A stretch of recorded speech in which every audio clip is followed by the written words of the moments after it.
everyone watching and listening on YouTube and on the associated podcast. I'm very honored today to have the new Premier of Alberta speaking with me, Danielle Smith, who's quite a firebrand from the West. Alberta, that's Canada's version of Texas, I suppose, and it's the province in Canada that's blessed or cursed, depending on how you look at it, with, I think, the fourth largest fossil fuel reserves in the world, which that province struggles continually to get to market for reasons of idiocy that we're going to discuss in some detail in this podcast. Premier Smith is newly occupies the premiership role in Alberta and is starting to put her government in order and to do battle, I would say, with the Liberals in Ottawa. And that's partly what we're going to start talking about today, about the relationship between Alberta and the federal government, historically and current. Welcome to the conversation, Premier Smith. It's very good to have you here. Well, Professor Peterson, it's a delight to talk to you. Thanks for having me on today. So let's talk about Trudeau and the Liberals and what you have to offer Albertans and as an alternative, and Canadians for that matter. I know the Conservatives in Quebec are pretty interested in Alberta's push for increased provincial sovereignty.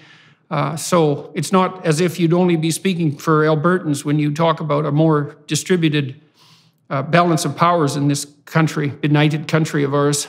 I wonder if people know how our country has been established compared to others, because as a confederation, there's a great deal of powers that have been given to the provincial order or subnational level of government. Not all governments are structured that way, and I think it creates a little bit of confusion about why we have these battles in Canada. I think because we have an international audience, I think walking through that would be very useful for people as a beginning of the conversation. Well, I might go back to an academic journal, because as soon as I started talking about the Alberta Sovereignty Act, of course, there was a mass freakout in the Eastern media. And so I went back to an academic paper that had been written just after the Canada-US Free Trade Agreement had been written in 1993. And at that time, they said you have to be very mindful of how you implement international trade agreements in the Canadian context, because there is a sovereign exclusive level of jurisdiction at the federal level and a sovereign exclusive level of jurisdiction at the provincial level. And they use the term sovereignty interchangeably with autonomy. It wasn't a provocative term back then. And that is really the appropriate way of talking about how we are supposed to operate as a country, that I have no more right to legislate in the federal areas of government. I can't set up military bases. I can't go out and negotiate international trade agreements on my own. I can't, sadly, even manage passport offices, much as my residents here would probably wish I could, because they've been managed so poorly. But it's supposed to be a two-way street. That means that the federal government should not be legislating or interfering in our areas of jurisdiction either. And they do it all the time. They pass legislation that is unconstitutional, force us to go to court to strike it down. They are constantly reaching in to whether it's our municipal level of government or our universities or our middle level management in every single department, trying to get funding deals so that we end up compromising what we want to do here in service of Ottawa interests.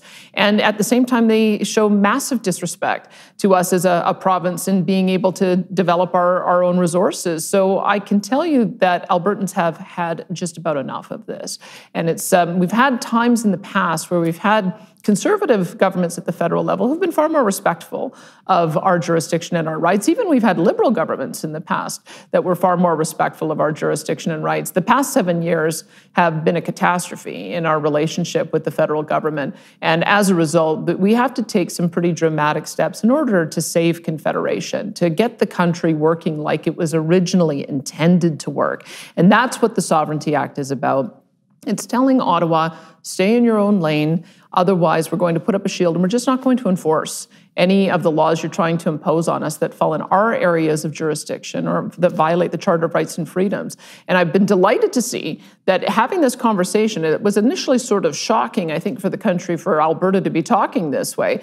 But if you notice, Saskatchewan recently has put forward the Saskatchewan First Act, which is very much along the lines of what we're proposing here. So I think that we've started a bit of a trend, and I think it is going to lead to a better country, a better confederation. Right. So for everyone listening, Canada has 10 provinces and 3 territories. And the provinces, as Premier Smith just pointed out, have a fair degree of autonomy and power ceded to them. So it's a distributed confederation. And Alberta is one of the has been one of the most economically successful provinces in Canada for the last 30 or 40 years, primarily because of the energy industry when it's not being cut off at the knees by the federal government. And as Premier Smith pointed out, there's a constant battle for power depending on how centralized the federal government is between the federal government in Canada and the provinces. And that's really reached a head again over the energy issue in Alberta. So what's happened to the energy sector in Alberta since the Trudeau Liberals took power? It's been devastated since 2014, and some of that is technological change. There was a new type of a development called horizontal multi-stage fracking, which allowed for us to open up massive oil and gas fields, and as a result, the prices ended up collapsing. So that happened just before the federal government got elected. So we were already struggling in this province. But then, as we've been trying to find our feet, find new markets, we have been stymied at every single step. There are multiple multi-billion-dollar transmission projects, whether it's an Energy East pipeline that was supposed to go to the Atlantic coast, or the Northern Gateway project that was supposed to go to the Western coast, or whether it's even Keystone XL that was supposed to go to the U.S. Gulf Coast. Every single time that we have tried to find a way to get more of our products to market, we have either had a federal government that has actively canceled it, in the case of the Northern Gateway, actively stood in the way on the regulatory environment. Energy East, they'd spent $1 billion in the regulatory environment before pulling the plug because they couldn't see a way to get to the finish line. Or even Keystone XL. $1 billion. Which U.S. President Joe... $1 billion, just in the regulatory process. And then you had the Keystone XL project as well, which U.S. President Joe Biden canceled within 5 seconds of becoming president. We didn't have a single word of support that came from our national government. And so that has been, when you don't have takeaway capacity, now, what's the point? Is the international investors are looking and saying, what's the point in developing new fields if there is no place for us to be able to get our product to market? And so we have seen multi-billion-dollar projects that have been canceled. There have been those I was just talking about with oil. There was a major oil sands project called the Tech Frontier Mine. Same story. It would have been a $20 billion project, $1 billion into the regulatory approval process. They couldn't see a way to the finish line. They pulled the plug. There have been 18, I believe, different LNG projects that have been proposed, starting around the same time. That's liquefied natural gas. Yeah, well, that's the liquefied natural gas that the new leader of Germany came looking for, cap in hand, talking to Trudeau, who said that he couldn't make a business case for that kind of transaction, and then decided to make an agreement with Schatz to ship non-existent hydrogen from non-existent green plants on the East Coast to a country that's desperate for energy now. You're following it very closely. And we started talking about developing these plants at the same time Australia did and the same time the US did. They are well along on that. And we haven't even really gotten to square one. And all of that is because of federal interference. We have the ability to develop our resources at the provincial level. So when we're talking about the subnational level of government, we have the exclusive right to develop our resources, to develop conservation policy around them. But the federal government has the right to develop the pipelines that go cross-border, and they have stymied us at every single step. And that is part of the reason we find ourselves at the impasse that we're at today. I just feel like there is an absolute hostility on the part of Justin Trudeau and his environment minister, Stephen Guilbeault, towards our industry. I mean, to talk about the ultimate slap in the face, when we had a referendum to try to talk about a better way to share the wealth in the country. They take a lot of wealth out of Alberta and don't have it come back our way. When we had a referendum on that, the answer from the federal government was to give us Stephen Guilbeault, who earned his stripes by climbing the CN Tower to protest oil and gas development. And so if that's the answer that the federal government gave us when we were trying to, in good faith, seek a new arrangement with the rest of the country, we know where we stand. And that's part of the reason why we're taking such a strong stance and pushing back.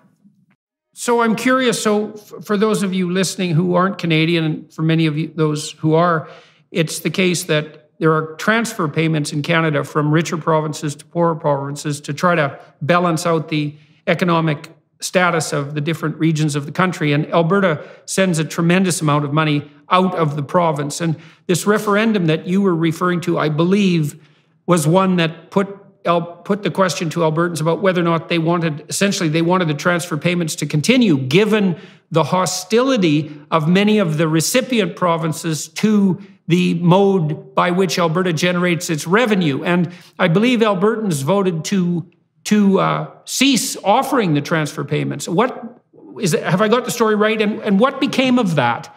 All things considered, I believe the transfer payments are still occurring as they were. It was essentially ignored by the federal government. And we got a 62% mandate from Albertans. And I think the thing to understand is that Albertans are very generous because we've put up with a disproportionate way of distributing resources for decades. If you look at the amount of money that has come out of our little province to fuel the rest of the country, it's $600 billion since the 1960s.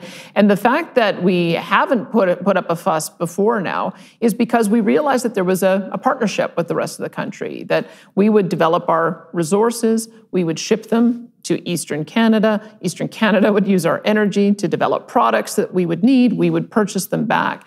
And they've now broken that compact. They not only do they want the dollars to keep on flowing to Eastern Canada, but they want to stand in the way of us being able to develop more of our resources. And that's part of the reason why I think loud and clear I'm hearing from Albertans saying, if that's the way you want to operate, maybe we should start thinking regionally.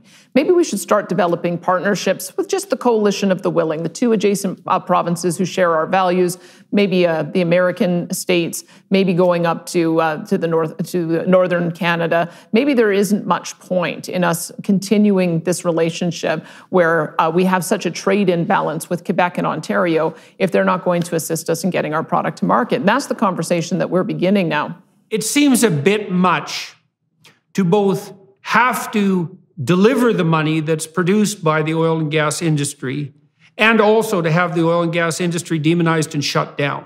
Like, you can't have both of those, right? You could maybe get away with one, but to ask for both is just, it's funny. I used to live in Alberta. It's a long time ago now, and I would say fairly federally inclined when I lived in Alberta. I like the idea of Canada, but as I've been out in the East and watching what's been happening to Alberta over especially the last 10 years, and Saskatchewan for that matter, I keep thinking it makes less and less sense. The arrangement just makes less and less sense, especially now, especially given what's happening on the oil and gas front. It's so pathological.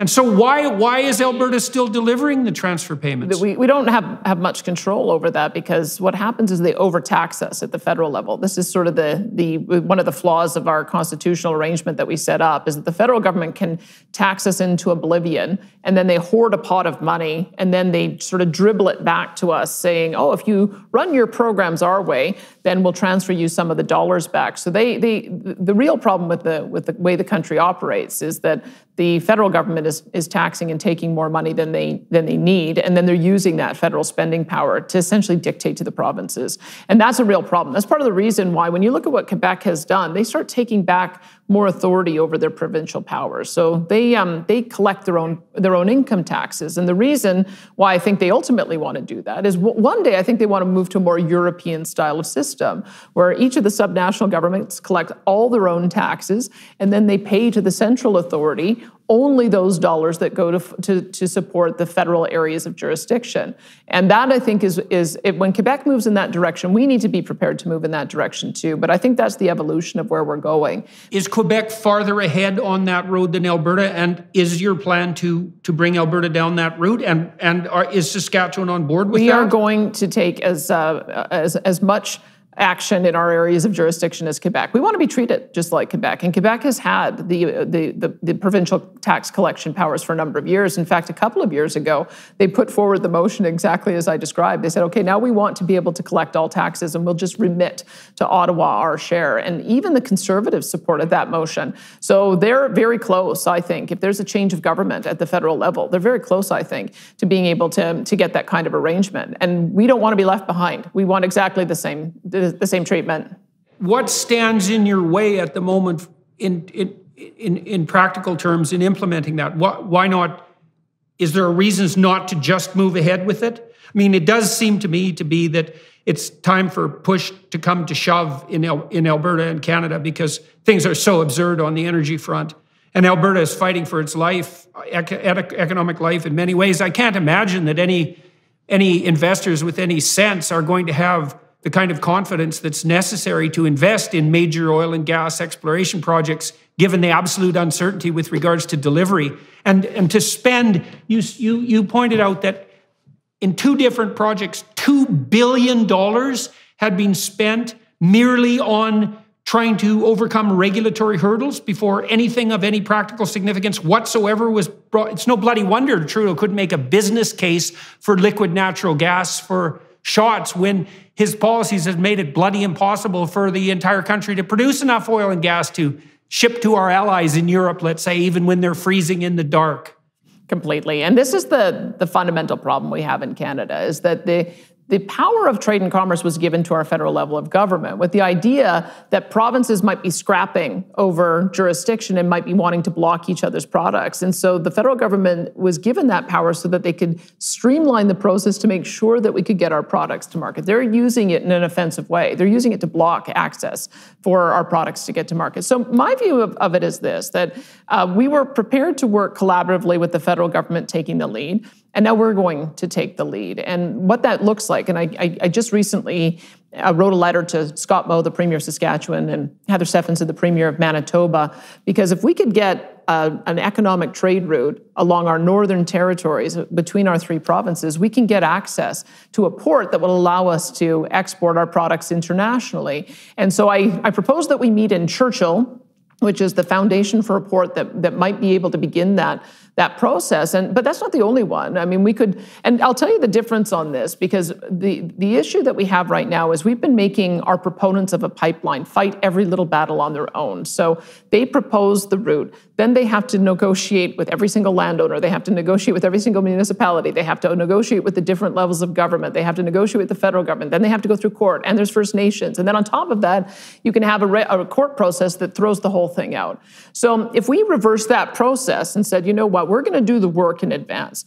Alberta, Saskatchewan, Manitoba, we're going to get together and we're going to identify the corridor. We're going to work with our First Nations and Métis to make them equal partners in ownership. We're going to address the environmental issues of caribou habitat and other endangered species. We're going to make sure that we're avoiding the areas that are archaeologically or ceremonially significant for our First Nations communities. And once this corridor is built, then we'll invite the proponent to come in, because then we will have done our work of clearing away all those hurdles and be able to reduce those billions of dollars in regulatory costs. And that's a scrap that I'm willing to have with the federal government. This is their work, and they have failed to do this. We've been asking for them to do this since the 1930s. We've got a fantastic relationship with our First Nations communities, of which 100 of them are oil and gas producers themselves. They want to get their product to market too.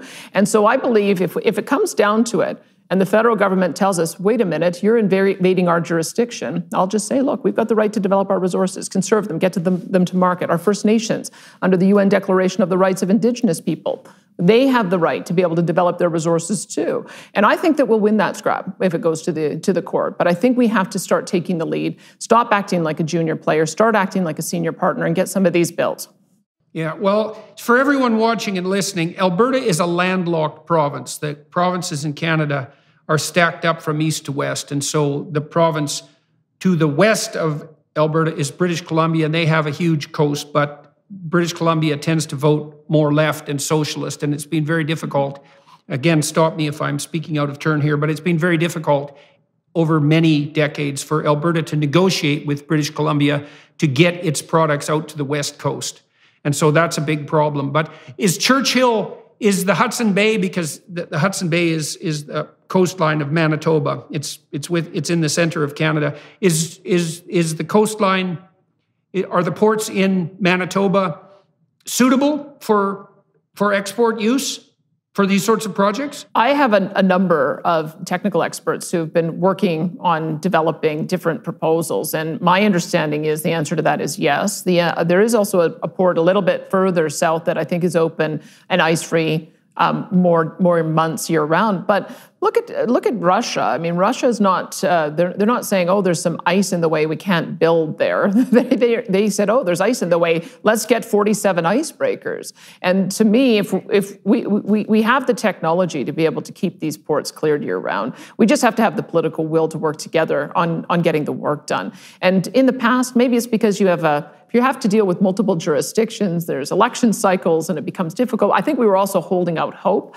that some sense of sweet reason might set in at the federal level. Yeah, well, you can forget that. It appears not. I mean, that's not going to happen. Even in this environment where we are facing, because of the Russian invasion of Ukraine, we're facing massive disruption in our supply chains, massive disruption in our ability to get a secure supply of energy, massive disruption in affordability for our citizens all around the world. Great fears about what might happen in winter in Germany if we don't fill this gap. If reason hasn't set in with that as a backdrop, then we owe it to the world to take the lead in making sure that we provide energy security as well as energy affordability. And we can't wait for the federal government to negotiate on this on our behalf. Yeah, well, it sounds like that could be a real boon to the people of Manitoba too. I mean, Manitoba is often a kind of economically underpowered province. There's not that many people there, but a thriving port industry there seems like just the ticket for Manitoba. It'd be lovely to see Alberta, Saskatchewan, and Manitoba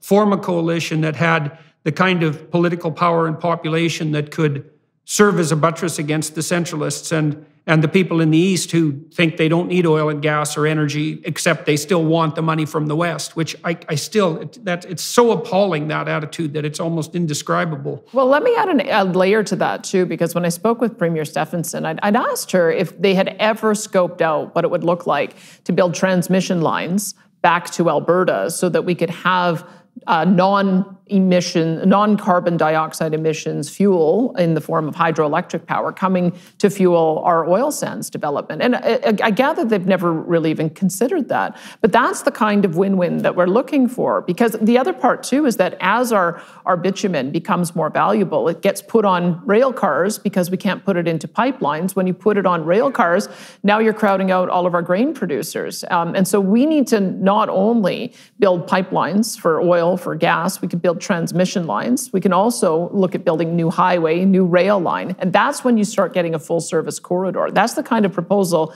that our First Nations communities have told us that they want to see, so that we can start building out some of our northern territories as well. But this notion as well that if we can bring in some lower emissions electricity and power to be able to develop our resources, then what in the world would Stephen Guilbeault and Justin Trudeau have to complain about? That's the vision that our oil sands producers have, incidentally. They don't, the green types, they don't even support nuclear power. They don't support liquid natural gas. The fact that Americans used fracking allowed the U.S. to cut its carbon dioxide emissions 15% from 2000 to 2015, or I think it was 12%. They're the only industrialized country that has done that, and they did it because of fracking, and the Greens oppose fracking, and they oppose nuclear. And so looking for logic in that rat's nest of what would you say, utopian moralizing is absolutely pointless. And you pointed out something very germane, I think, is that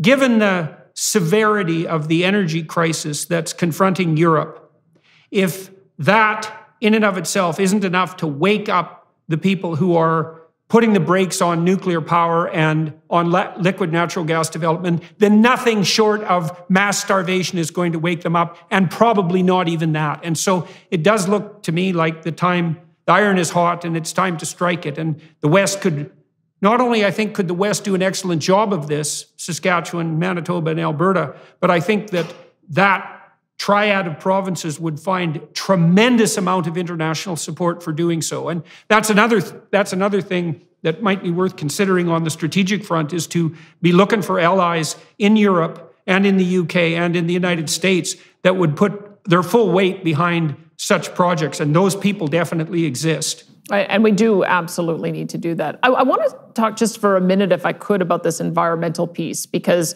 I think that this is the problem, is that the Extinction Rebellion types, the ones who are gluing themselves to sidewalks and the top of subway cars and the headquarters of buildings, I have no idea why anyone is giving them any airtime whatsoever. That is an extremist group that I do not think represents the genuine concern that more moderate environmentalists have about the challenges that we face. I'm looking at someone like Michael Schellenberger, who has emerged as such a reasonable voice on the environment. He's very concerned about emissions, and I get that, but he also has realized that we are not going to address issues of emissions and environmental harms by focusing on wind and solar and battery power. And I think he's done some brilliant work on this because I might also give a shout out to Michael Moore with his Planet of the Humans documentary. That kind of blew it all wide open, where we now have begun to have a conversation that, guess what? You cannot produce a wind turbine with a wind turbine because there's a lot of steel that comes from coal, and there's a lot of fiberglass that also comes from fossil fuels, and you have to transport 1,500 truckloads to get it to a site using fossil fuels. And so until you have a situation where you've got solar and concrete and transportation fuels and fiberglass that are emissions-free, those are not emissions-free sources of production. And besides that, they're intermittent. So because they're intermittent, you have to build 3 times as many of them. And when you have to build 3 times as many of them, you're eating up a lot of landscape. And when you're eating up a lot of landscape and putting these turbines up, well, now you're also putting, if they're in the path of migratory birds, you're killing birds and bats. And why aren't we talking about all of the environmental impacts that come from that so that we can have a fulsome discussion? This is the thing that I think part of the reason is that people are looking for easy moral virtue, and so it's easy to be virtuous by having a messy life and saving the planet. And then it's simplest to save the planet by concentrating on one thing. And then it's simplest to concentrate on carbon dioxide as if that's the only environmental challenge that confronts us. And so you have this overweening, prideful, and ignorant requirement to put yourself forward as some kind of planetary savior. You reduce the complexity of that problem to opposing carbon, and then if you can stick it to the rich just as an additional benefit to your envy, so much the better. No one wants to talk like Bjorn Lomborg talks about the multidimensional environmental challenges that confront us, about rank ordering them in some kind of economically intelligent way, and in treating the challenges that confront us like adults might do it instead of like Greta Thunberg might do it. And I think the treatment that's been handed out to her is exactly emblematic of the whole problem. She's a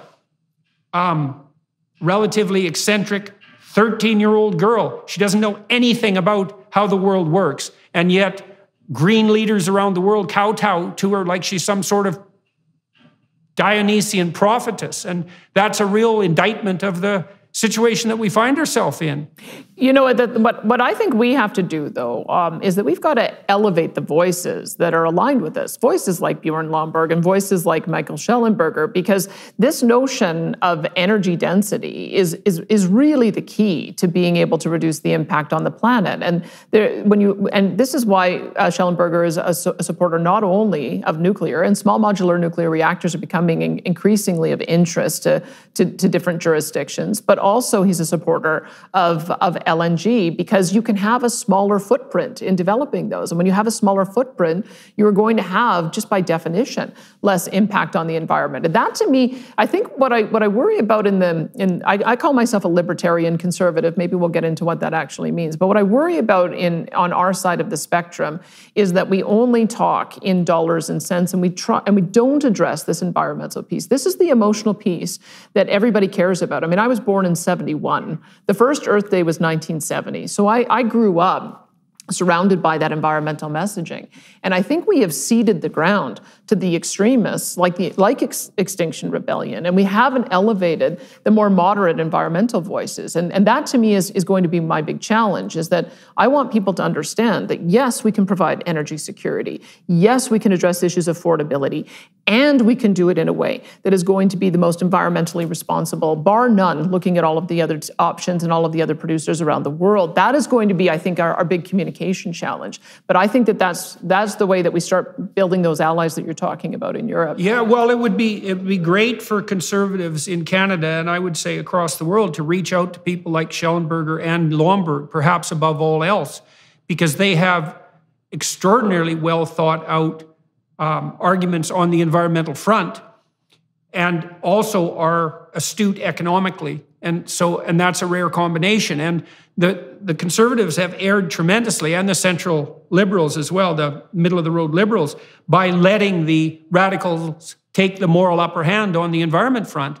And their story, you look at what's going to happen in Europe and around the world, likely this winter, as we put tremendous stress on poor people by jacking up energy and food prices, is all that's going to be disastrous for the planet. In the terms that the environmentalists themselves hypothetically hold dear, the idea that we can make the planet more habitable on the environmental front by impoverishing poor people, by raising energy prices and food prices is absolutely, it's not only absurd logically, but I think it's tantamount to genocidal in its intent.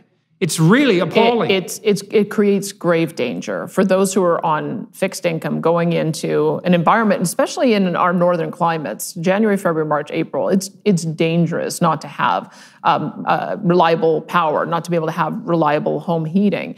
And we have to be mindful that, as you say, the people most impacted by that are the ones at the lower end of the income scale. And so if you are forcing a senior citizen to make a choice of reducing their food bill or reducing their pharmaceuticals so that they can keep their electricity and their heating on, those are not decisions that any government should be forcing their people to make. But that's the decision this is logically where the policies of those on the extreme green left have led to, is that they are now sacrificing those at the lower end of the income scale, which they put their heart on the sleeve and they say that that's who they care about. But it is just demonstrably untrue when you see the impact of it. And I'll add one more to it.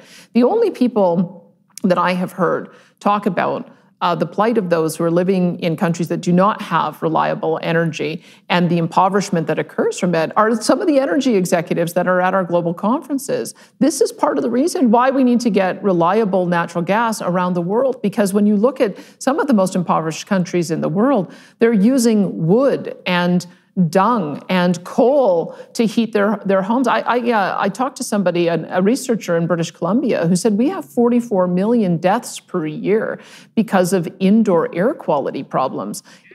And so why has that not elevated as an issue that we know we can solve by having these secure types of energy? LNG is going to be a solution. And specifically, that's a great question. If there were 5,000 deaths from nuclear power a year, which there aren't, the legacy press and the left-wing liberal types would be all over that like mad. But the fact that there are 40 million people or thereabouts a year who die from indoor pollution, from using substandard fuels, which, by the way, are not environmentally friendly in the broader sense either, that just goes under the radar completely. And so you look at facts like that, and that's a bloody, blatant fact, that one. And it's children that are disproportionately affected on that front too.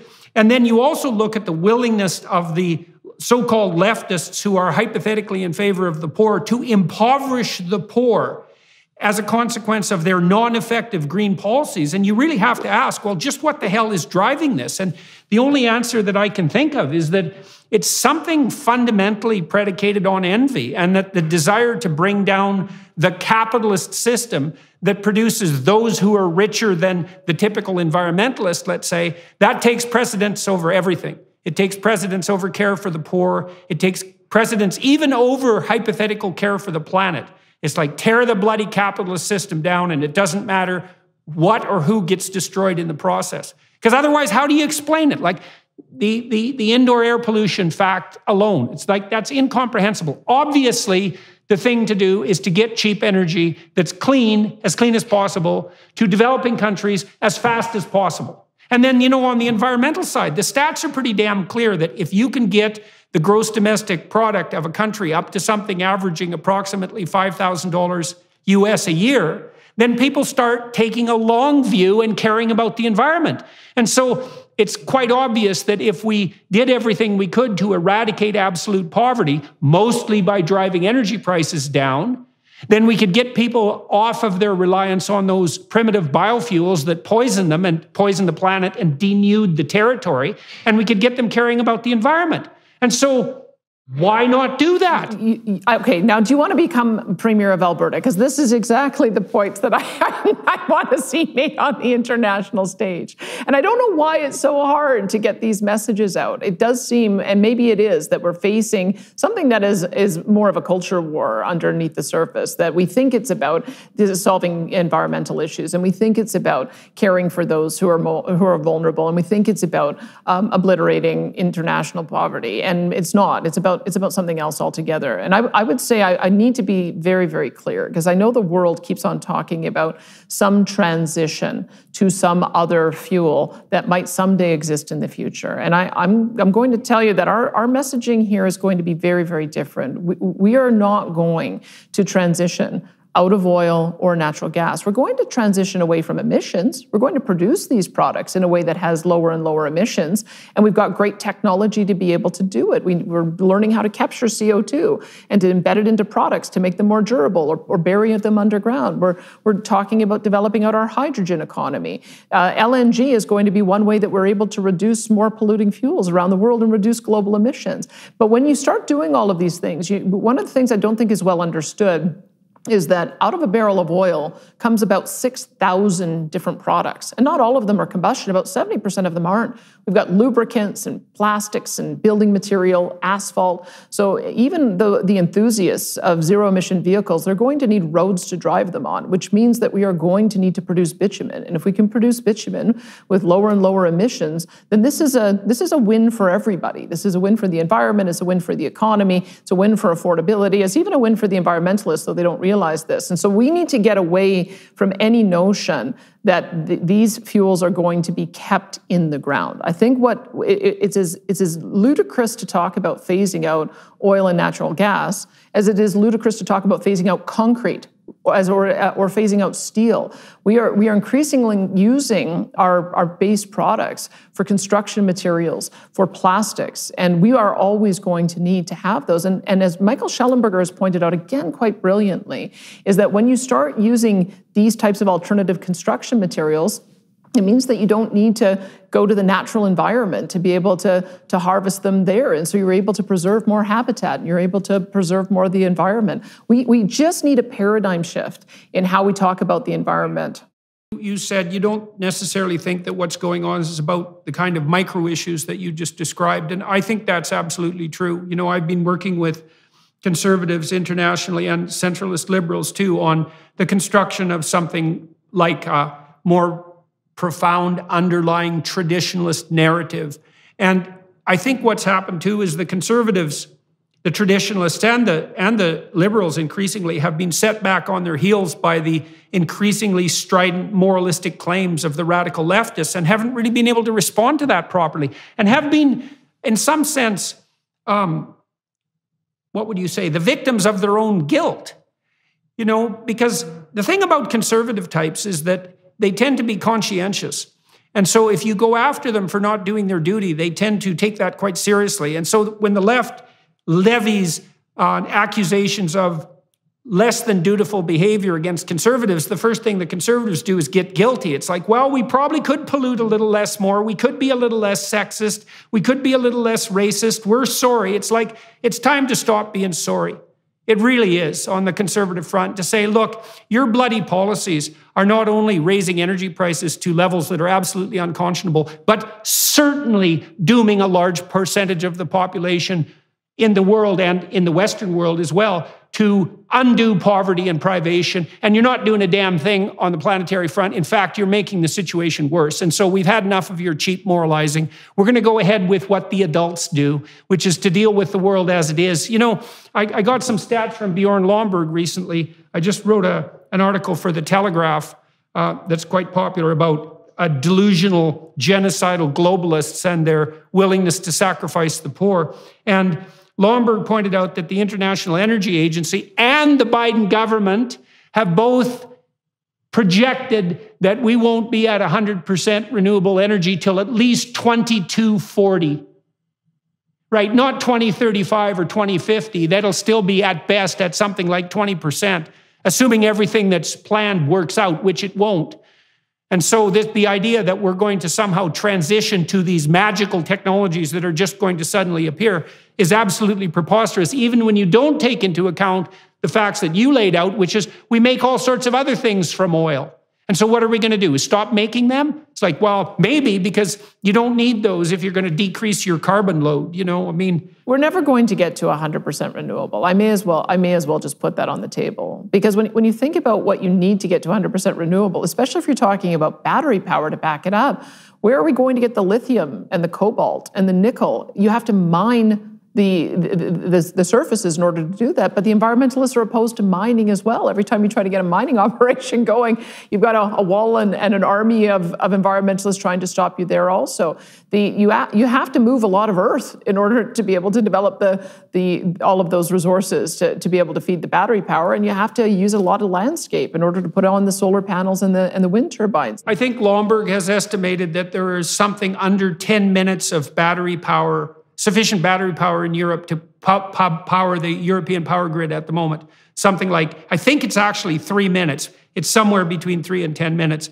And all the vaunted improvements in battery technology that we're supposed to be zipping along like mad by now haven't manifested themselves. And so that's a non-starter as well. Well, let me tell you what I think the future is, honestly. And I think Canada is well on its way in helping to develop this future. I think hydroelectric power is the future. I think nuclear is the future, particularly small modular nuclear reactors, which we're going to be rolling out in Ontario and New Brunswick very shortly.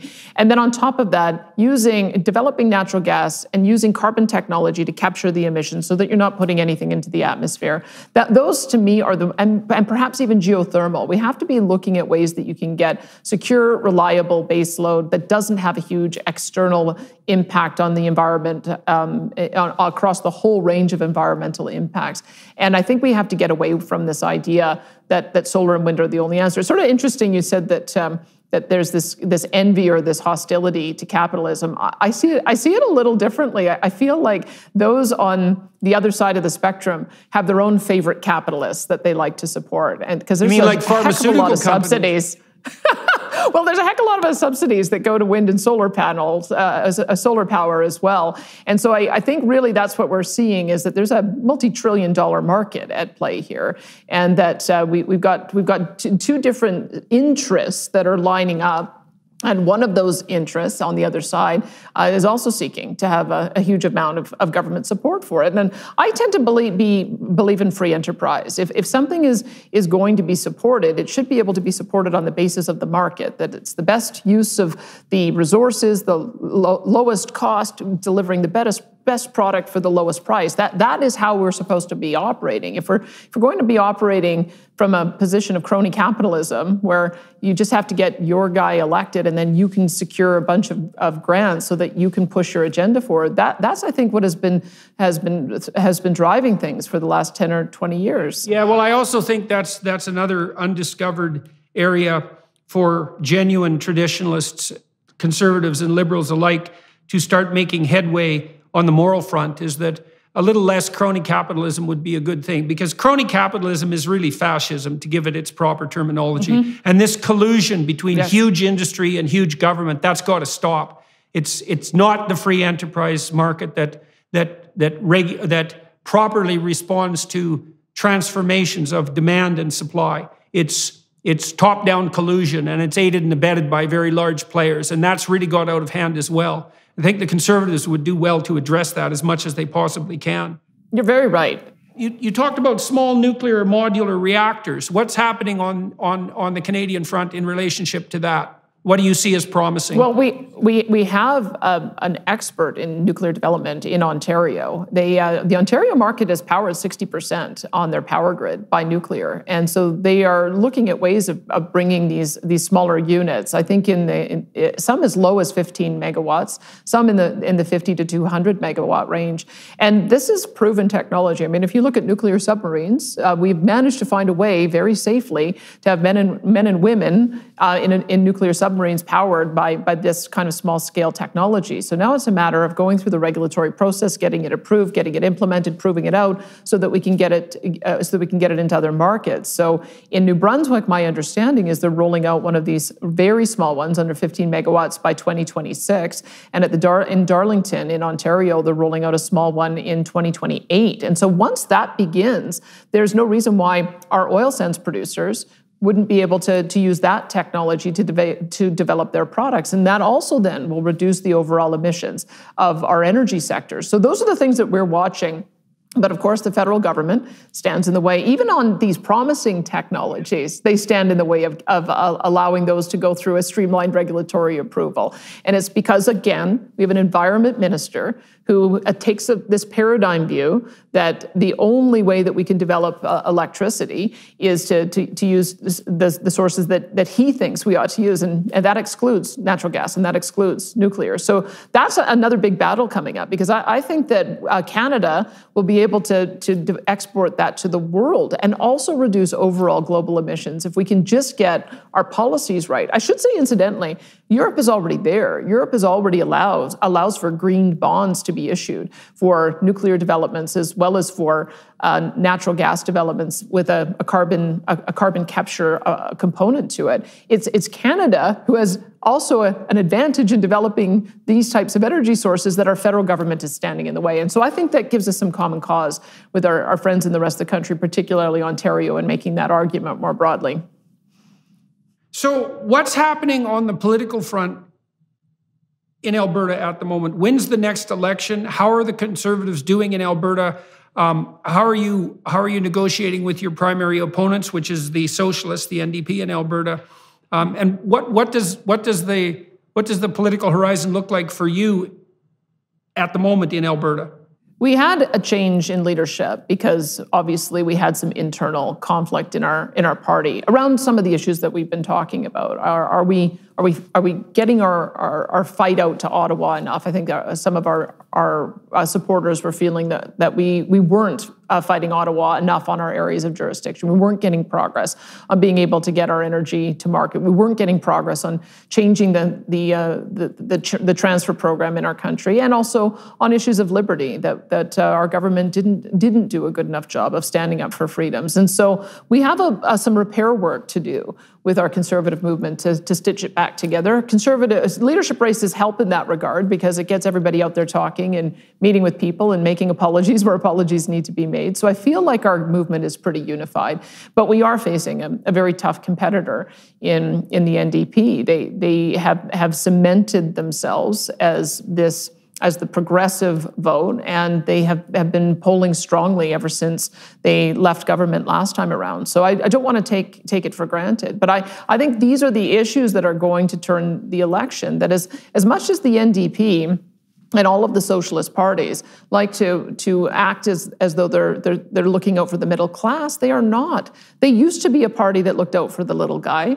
Now they want to maintain the elite institutions and the elite structures that we have, which only benefit those at the very top and also benefit those who are in decision-making roles in the bureaucracy. And it hurts the little person. I mean, when you have our government talking about a 300% increase in the carbon tax at the federal level, and the provincial opposition leader is walking 100% behind that and then trying to do videos about how much she cares about affordability. It's baffling. You can't do that. It's impossible. You can't say we're going to increase the cost of all of your energy use by 300%, but my goodness, what happened? Why is food going up in price? Why is electricity and home heating going up in price? Why is gasoline and diesel going up in price? You have no credibility. The only way you have credibility is you say, remove the retail carbon tax to give people a break while we're going through this inflation crisis. So I think that that's going to be one of the big points of difference between us and the guys on the other side, is I think they are revealing that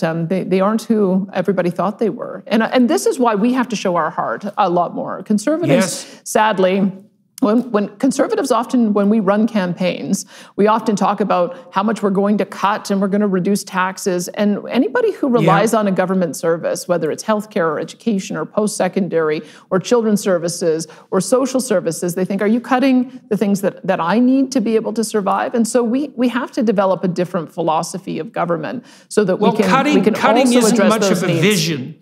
You know, but it is one not. vision that conservatives can offer, which I think is pretty damn straightforward, is cheap, plentiful, relatively clean energy for everyone. Because obviously everyone knows, if they have an iota of political or economic sense, that energy costs drive everything. They drive their transportation, they drive their food costs, they drive their heating costs. And the best thing you can possibly do for poor people over any reasonable span of time is to drive energy costs down to the lowest possible level. And that's a great way of combating the moralism of the left. It's like, you guys, you've already shown your colors. You're perfectly willing to sacrifice the poor to not save the planet. It's a very bad strategy. I think the NDP is weak on the federal front too, because maybe you can clue me in on this a bit. I do not understand Jagmeet Singh. So here's a proposition for you. So this is a man who wants to run for the leadership of the country, in principle. And he essentially established a coalition government with the Trudeau Liberals, who wouldn't be able to hold on to power without them. And he didn't even negotiate to get a cabinet seat, even though what he produced was essentially a coalition. So you have a man who is so unable to govern that he couldn't even get himself a seat at the table for the price of selling his soul to the Liberals, and he's the leader of the Socialists in Canada. Now, can you explain any of that to me? For the life of me, I can't understand what the hell's motivating him. And I cannot understand what that means for the Socialists and the NDP. I think that there's a story that the Socialists tell themselves, that the last time they were most effective in getting their agenda passed was when there was a minority Liberal government and they had the balance of power. I think that's when the pension came in, or there's certain things that they believe that they take credit for because they formed the balance of power at that time. So I think they believe it's enough to just have that threat of being able to call an election at any time. I think it's even worse for my opponent, Rachel Notley, because as you know, since you were involved in NDP politics, you don't actually buy a membership in the federal NDP. You buy a membership in the provincial NDP, which gives you your membership in the federal NDP. They're embedded. And I don't know how in the world she's going to run a campaign saying, yeah, my federal leader is in this partnership with Justin Trudeau, and both of them are taking actions that are damaging Alberta. I don't think that's a very strong position for her to be in. So I'm sort of mystified about why she's walking in lockstep in supporting that agenda, which is stopping our development, and that agenda, which is raising the price of everything. So I don't pretend to understand the world of socialism. The one thing I do understand is that I think that this is probably the most left-wing Liberal government we have ever had. And so maybe they should have a formal coalition. I got accustomed to seeing more moderate Liberals in those positions in the past, like Jean Chrétien and Paul Martin, which ran balanced budgets and surpluses and helped to develop the economy. I mean, a Liberal who wants us to do well so they can steal our wealth is a Liberal government I can understand. Like, let's scrap over who gets to the benefit of the wealth creation. A Liberal who wants to destroy wealth creation and then think that you can have phony wealth creation by printing money is somebody who I simply don't understand. But that might explain why the two of them are actually more in lockstep than you might have thought, is because I think foundationally they just believe in central government planning, central government decision-making, central bureaucrats making all of the decisions, printing money, and everything will be fine. I think they have a foundational hostility towards free enterprise. If the Liberals are already doing that, why the hell have an NDP at all? Completely. And I mean, that's got to be the question that's on the minds of thoughtful Canadians, I would presume, when they're looking at the current situation, is that if the Liberal government is so aligned with the NDP that it isn't even useful for the NDP to oppose them, which seems to be the case, and to really require no commitment from the Liberals for doing so, then the party's superfluous. And you saw what happened in the Ontario election. I mean, the NDP got obliterated, and I think that's a big part of the reason.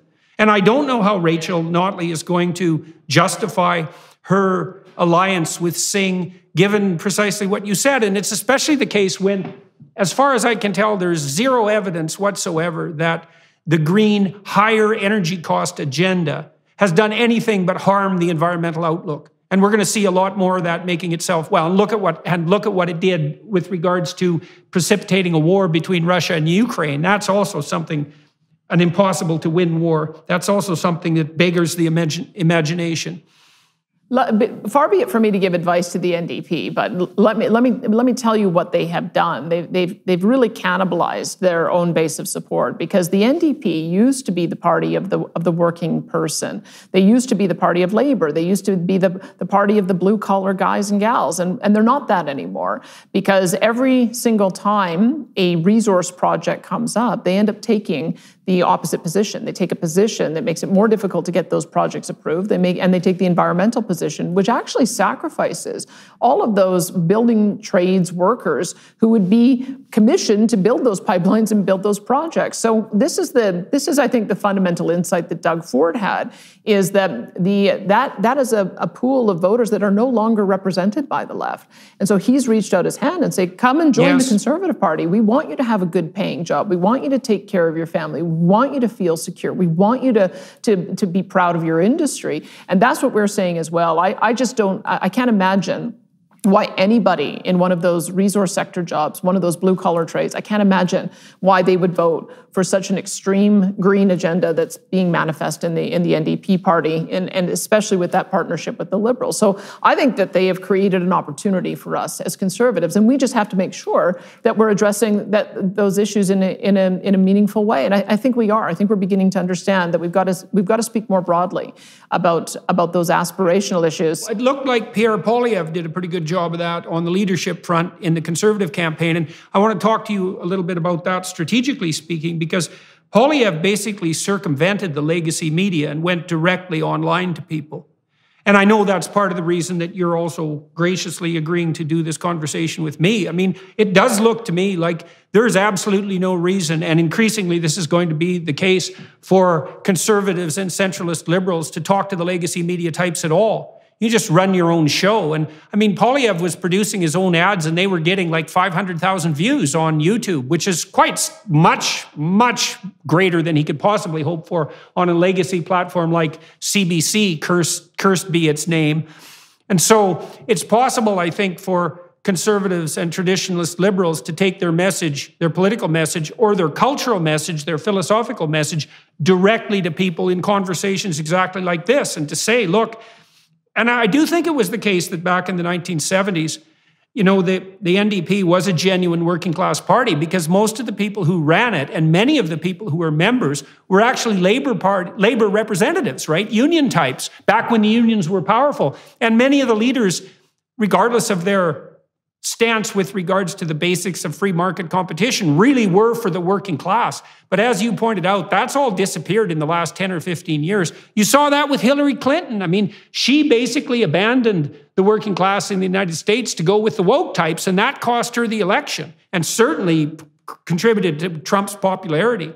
And so the Conservatives, and I think Poilievre did this, Conservatives could capture, I think, not only the working class, quite straightforwardly, especially working class men, but could probably also capture the immigrant population, because immigrants are a lot more conservative in Western countries than the population at large. And the fact that they generally vote for the liberal left is really a consequence of egregious errors that have been made by Conservatives in communicating with immigrant populations. Because the message to them should be, look, we want you to come here and thrive, and we basically share your values. And so don't be voting for the handout people, because they make false claims of, you know, diversity and ethnic inclusivity. It's all a bloody ruse, and that isn't what you came here for. There's a lot of lip service paid, I think, on the progressive side of the spectrum to reaching out, whereas I think you're very right that the values that we have in the conservative movement are really reflective of newcomers who come to Canada. I don't want it to sound sloganeering, but I do frame out how we build our coalition out and how we describe what it is that we want to do from a philosophical point of view on a range of 6 different values. So obviously freedom, and you saw that Pierre Poilievre really talked a lot about freedom of the individual to make their own choices, get the gatekeepers out of the way, and just allow people to have more control over their lives. But there's also family, and this is the other part that I think builds out our coalition to include social conservatives, is we know that the best environment for an individual to be able to thrive is when they're surrounded by a supportive family. So any policies we can do to support families staying together, thriving, helping each other is going to be something that builds our movement. Then there's faith, and I would say that there's an open hostility to faith on the other side of the spectrum, whereas we embrace faith communities across the full range because we know that that adds that additional layer of support if something goes wrong. Our faith communities are some of the most generous communities when you look at how they support members who end up in trouble. On top of that, then I would add fellowship, because there are some people who are no longer part of a faith community, but they'll join their Rotary Club or their Elks Club or their Lions Club. And that's another way that you can build community. And some of the most amazing initiatives happen in a community at a local level when they're able to identify an individual issue and come together, and government stays out of their way. And then on top of that, free enterprise, it won't surprise you. I was an intern at the Fraser Institute from years ago. And to me, free enterprise, genuine free enterprise, where a person with an entrepreneurial spark is able to get together the capital and try something new and have that creative destruction that happens when you come up with something truly transformational to the economy. That's what we've got to nurture, because that is what genuine entrepreneurship and capitalism is really all about.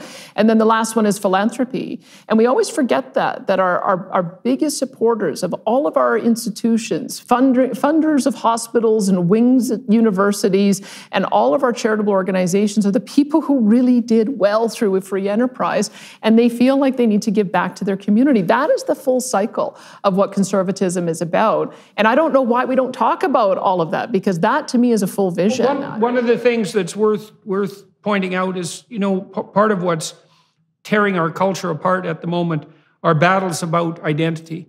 And the progressive solution to the problem of identity, which is really the problem of meaning and purpose in life, let's say, is subjective definition. I'm whatever I say I am.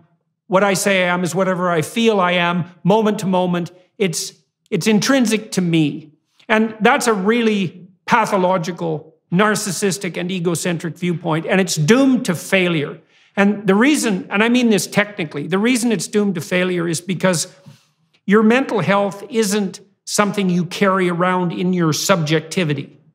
Your mental health is in large part a consequence of being properly and harmoniously nested in that hierarchy of institutions that you just described. And this isn't taught properly to young people, and young people are looking for purpose, which the left, by the way, provides them with, right? Because it provides them with a messianic vision. You don't know what you're doing, you could be saving the planet, right? You could be a rebel who's saving the planet, and that's a hell of a lot better than nothing. But the conservatives can say, look, you need to get married, you need to have a long-term partner, because without that, well, first of all, you're not going to grow up, and second, you're going to be lonesome, and third, you're going to need love, and it's like, find a partner. That's the basis for a family. And then, you should probably think about having some children in a stable, monogamous, heterosexual, long-term family. Why? Because you're not going to be sane without that. Now, sometimes you're not going to be sane with it either, but, otherwise you're lonesome and alienated and juvenile and depressed and nihilistic, and your life is pointless. And then, well, you need that civic engagement, because you need to contribute to the community. And with regards to faith-based organizations, is the left and the radicals are opposed to such things, but it's not like they don't have their own faith-based propositions. They just substitute for traditional religion, idiot rational religion. And it's completely counterproductive and preposterous. Most of that religion is based on something like a recounting of the Marxist story. And every time the Marxist religion has taken the reins of power in any country whatsoever, ever, all there was genocide and poverty. And so that's, if you want an example of a pathological religion, you can certainly point to Marxism. And the young people that I've been communicating with around the world are dying to hear a proper story about identity. And if you say to them, look, take on some responsibility, have some entrepreneurial daring, establish a long-term relationship, get married, have children, engage civically, right? Grow up and become part of your family, your community, your state, your province, your country, and dedicate yourself to a high-level religious view of the world, then you have an identity. You're embedded in multiple layers, and that actually constitutes psychological stability and purpose. And the conservatives have done a very bad job of delineating that vision for young people. But if you do, they're extraordinarily receptive. I think you're very right. And I think part of the challenge was that we've had so much social change over the last 20 years. And the conception of what it meant to have that strong, stable relationship was very binary. It was one man, one woman. I think now that we've broadened out the understanding that everybody needs a life mate, and it doesn't matter whether that's someone of the same gender or the opposite gender, having a life mate is what is important. And now we've also broadened out so that those who've married in even same-sex same-sex relationships also are developing families as well. And I think that that has made the conservative movement far more inclusive than it might have been historically. And you see this all the time. I mean, there is this notion that those who have that sort of characteristic from the LGBTQ plus community are automatically aligned with the progressives, and I can tell you that is not the case. That we have gay leaders in the conservative movement. We have gay staff members in the conservative movement. We actually have a transgender woman who heads up our chief firearms office in Alberta. I don't know why nobody has written that story, because it's a really amazing story, and she's an amazing woman, and she has great support from the firearms community, because we are able to have a broad enough reach and broad enough coalition that everybody is invited in, and we agree on the core values that we were talking about. We agree on the issues associated with individual rights and freedom and entrepreneurship and family and community. And when you can have that common ground, then you can have a very broad coalition. So I think we had a bit of a bumpy ride for a couple of decades as we were trying to sort some of those traditional values out. But I am very proud of where the conservative movement is today and how inclusive it is. And I want to make sure that we continue to be that inclusive. Now, you wanted to talk a little bit, too, about your philosophy of government and social issues from a conservative viewpoint. And we've talked a fair bit about energy and the environment, and we've touched now a little bit on social issues, but I'd like you to talk a little bit more about your views on social issues. You said the conservatives generally present themselves as really fiscally in some sense, right? We're going to make government efficient. We're going to cut back taxes. We're going to let you do your own thing. And that's a negative vision. And I don't mean negative emotionally. I mean, we're here to pare things back. And that's not an expansive vision, let's say, of care in some sense. And I understand why that is. But you talked about some of the ideas you had. We briefly talked about them on the social front. So maybe I could get you to elaborate a bit on that. I'll tell you, because I see Alberta, we've gone from, in the 1970s, having 1.5 million population to 4.5 million today. We are continuing to attract people from around the province and around the globe who I want to create Alberta as a little bastion of freedom and free enterprise amid a bit of a sea of chaos that we're seeing in North America right now. And I think that message is causing people to look here and want to come here. And so if we're going to continue growing our population, and I think we'll double if we continue this attraction by 2050. So if we're going to double our population, it means we're going to need more teachers and more nurses and more social workers and more doctors and more roads built and more schools built and more hospitals built. So talking about cutting in that framework doesn't really make much sense.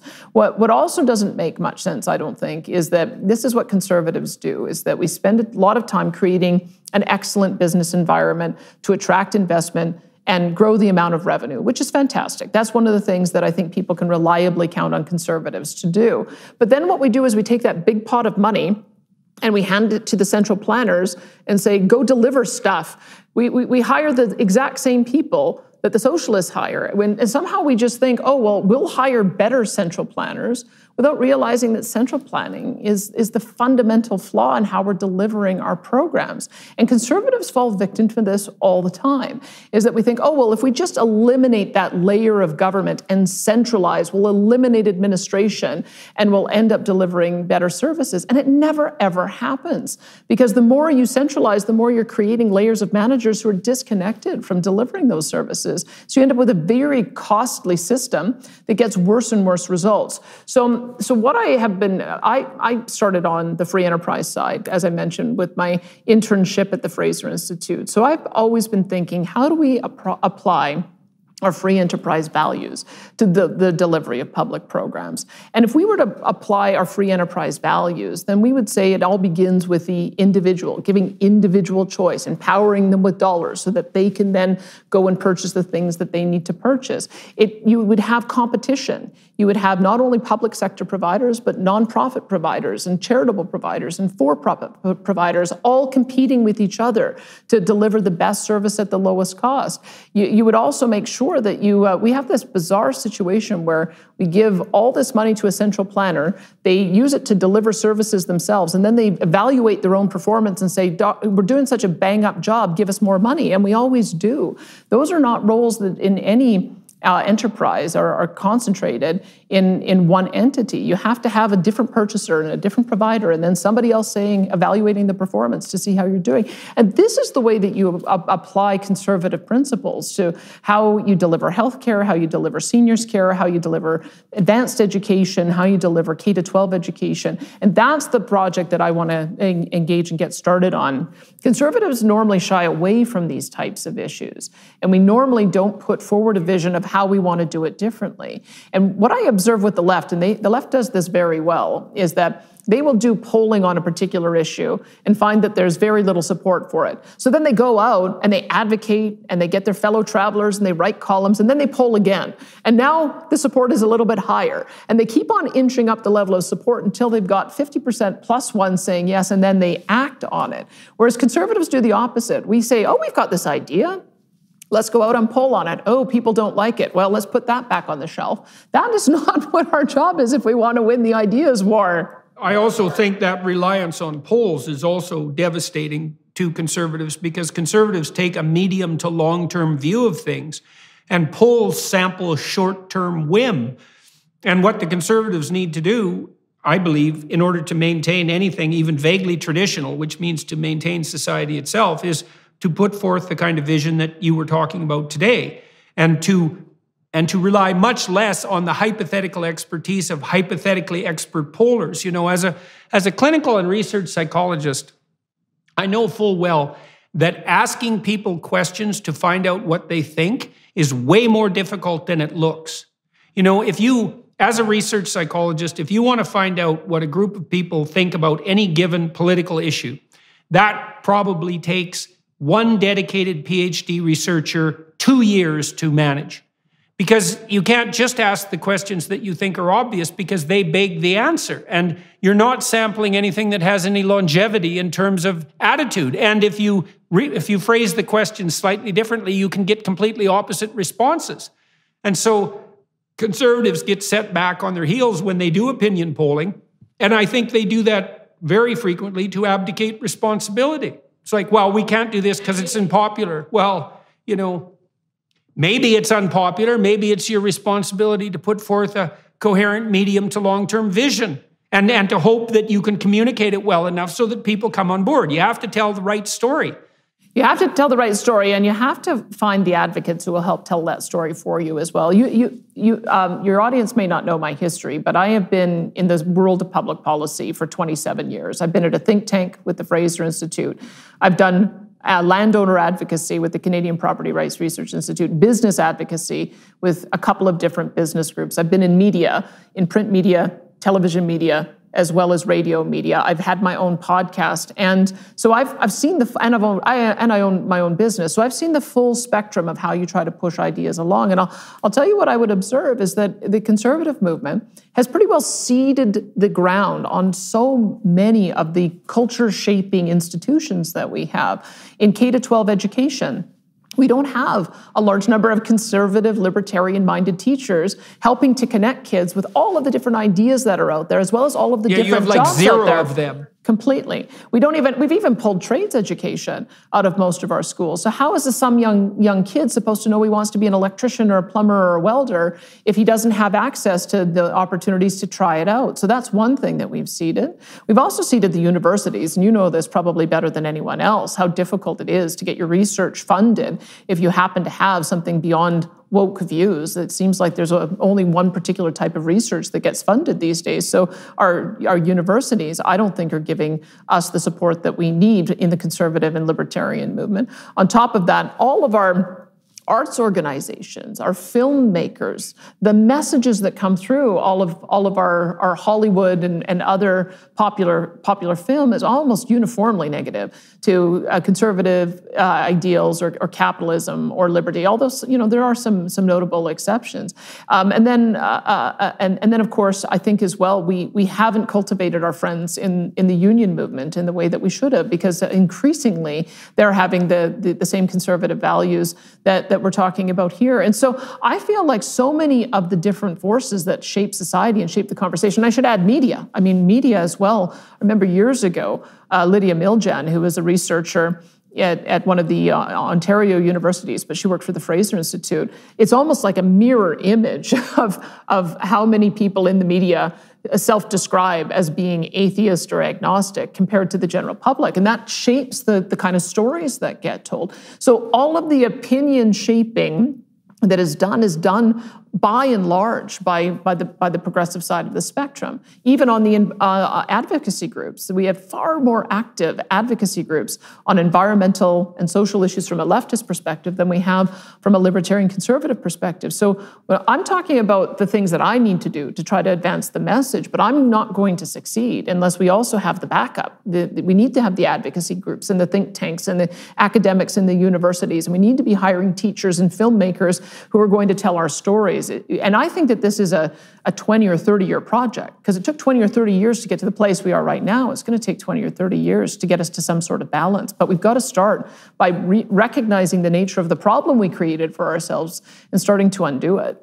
So what's your strategy at the present time for communicating the ideas that we've talked about today to Albertans? You can't obviously rely on the centralized legacy media, especially given that they're government funded now, which doesn't exactly help their bias. So how is it that you plan to get the ideas that you're describing out there to Albertans, especially in short order? Because as you said, you have, 7 months till the election, eh? Is that it? And that's when it has to be called? Yes, it does. I'm losing I had lost a bit of heart in the legacy media. As I mentioned, I started there. I was an editorial writer and columnist at the Calgary Herald beginning in 1999. And the mantra when I was there by my bosses was that I had to be fair, I had to be accurate, and I had to be balanced. And that's all I ask of the legacy media, is just go back to the kind of journalism that we used to do, because that is, I think, what is alienating people when they're looking at the mainstream media. If they don't see that their view is going to be presented in a balanced way, then they're going to go to alternative media sites. And this has led to a number of alternative media sources, some more credible than others, but we're seeing a polarization now of views, so that if you're going and looking for confirmation bias and you're on the left, you've got a handful of left-wing sources you'll go to. If you're looking for confirmation bias on the right, you'll have your handful of confirmation bias sources to go to. But what really moves us forward as a society is when those can meet in a public square, thrash it out so that we can come to some common understanding on how we move forward. So I maintain a great hope that some of these legacy media will either get back to their original foundational purpose, or that some of the new media is going to develop those same principles of being fair and accurate and balanced. And I think some are, and I think that's very positive. So I will continue to do interviews with the mainstream media, but I do so knowing that they're sitting and waiting for me to say the one sentence that they know that they can light up on Twitter to get something trending, so that they can then write a follow-up story about how I had some gaffe. That is not journalism, in my view. Journalism is, here's an issue. Let's talk to 3 or 4 different sources. Let's educate people and analyze. And I would love to see that return. But you are getting some of that in these long-form interviews on podcasts. You're getting it in some of the alternative media that has developed. And quite frankly, Elon Musk taking over Twitter, I think, is going to be a net positive for humanity, that we are going to be able to finally have some genuine balance in the discussion that we haven't had for probably about a decade. So I'm watching it.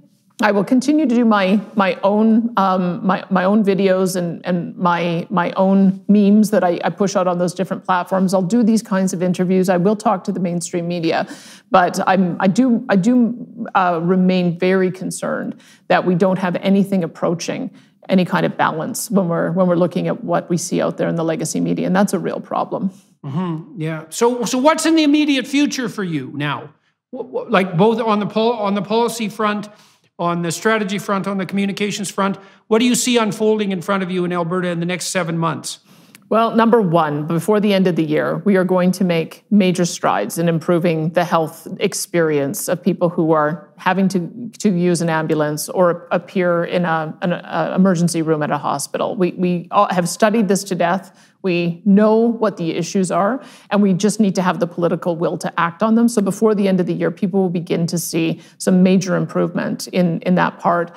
We'll also start clearing the surgical backlog, because we'll do the kind of things that I was describing. I've already asked all of our Whenever I go to any speech, I ask people to talk to their doctors and surgeons who are at local hospitals to engage with us on trying to bring some entrepreneurship into how we deliver healthcare. So that's going to be the most important thing. We also have to address the affordability issues. I mean, I have an economics professor from university who always told me that inflation is always and everywhere a monetary phenomenon. And if I knew that printing more money would lead to inflation from the time I was 23 years old, I don't know why it is that the Bank of Canada and the politicians making the decisions didn't understand that would happen. So we are now in a position where I didn't create this problem, but we at the provincial level, we have to solve it. We have to make sure that we're addressing the issues of cost of foods by supporting our food banks. We've got to address issues of electricity and home heating by providing offsets. We've got to address the issues of cost of gasoline and diesel, at least for this temporary period of time until we start seeing prices stabilize. So that's going to be another big focus of ours. Another area is going to be telling the Alberta story on the international stage. In the past, our governments have defaulted and allowed the federal government to represent us at conferences like COP27. We're not doing that anymore. No, that's a bad idea. It was a terrible idea. So we're going to be sending our environment minister, and it's not to offer a counter message, it's to offer an accurate message that Alberta is at the lead on addressing issues of emissions, that our companies have carbon technology and hydrogen and want to export LNG, and we are here to help. So you'll see us be a lot more aggressive in getting our own message out on the international stage. And we're going to keep this fight going with Ottawa, that we have to fix this country. We have to get to a point where each province realizes that they have sovereign powers in their own right, and they should stop allowing Ottawa to push them around. Ottawa will always try to take more money, more power, more decision-making away from the provincial level. And small provinces maybe felt that the federal government was here to help. We now know they are not. And so we are going to be working very hard to make sure that all of our areas of jurisdiction come back to us at the provincial level. So that's going to be an ongoing project. And I'm just delighted that we've got other provinces who are thinking very much along the same lines. Those will be the main things that we work on. Great. Well, it'd be very interesting to see a solid Western Prairie Province coalition form itself and start to act more independently in some sense within the confines of Canada. At the moment, I can't think of anything that would be better for the West, certainly for the country in the long run, and also for people everywhere else, given that Canada has abundant sources of clean, cheap energy and could provide them in the most politically and economically stable manner possible. Right? Why is that not a good story to tell everyone in the world? And I guess that's part of what we're doing today.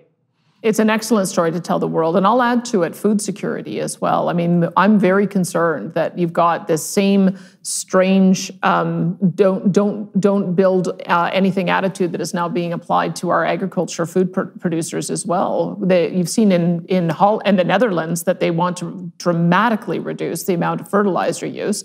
And we see that our federal government is preposterously proposing the same thing. And fortunately, you've seen in our province here, as well as in Saskatchewan, we've said, no way, we're not going to abide by some arbitrary fertilizer reduction limits, because it means we're going to reduce the amount of food we can produce at a time that we've got a global food security crisis. I was just speaking to a woman who's involved in trying to find food aid for Africa. And she was saying that the projections for starvation are in the 40 million person range. Why are we not talking about that and all the things that we can do to address it? Well, you know that the planet has too many people on it anyways. And so there's always that little bugbear lurking in the background, that genocidal statement. So yeah, I know, well, the World Bank already estimates that at least 220 million people are in a situation of food insecurity, which means borderline starvation.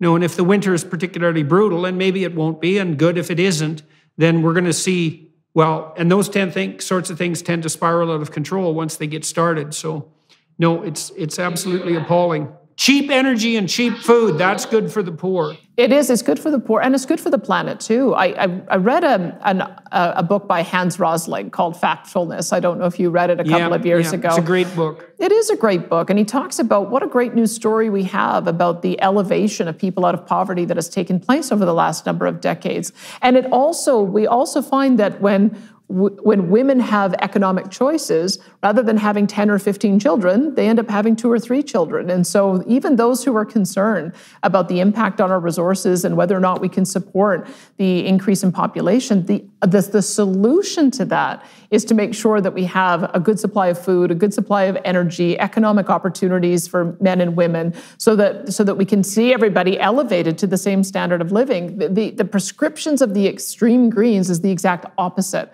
And it's going to lead to more poverty and more devastation, and it's not going to address some of these issues of economic opportunities for women as well. So I think that we've got such a good story to tell, not only here in Alberta, but also across the country nationally, and also a message for the international community. And I can't wait to get out there and start talking about it.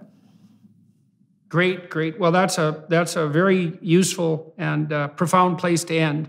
And so thank you very much for talking to me today. I look forward, hopefully, to meeting you in January when I'm in Alberta. If we happen to overlap, that would be lovely.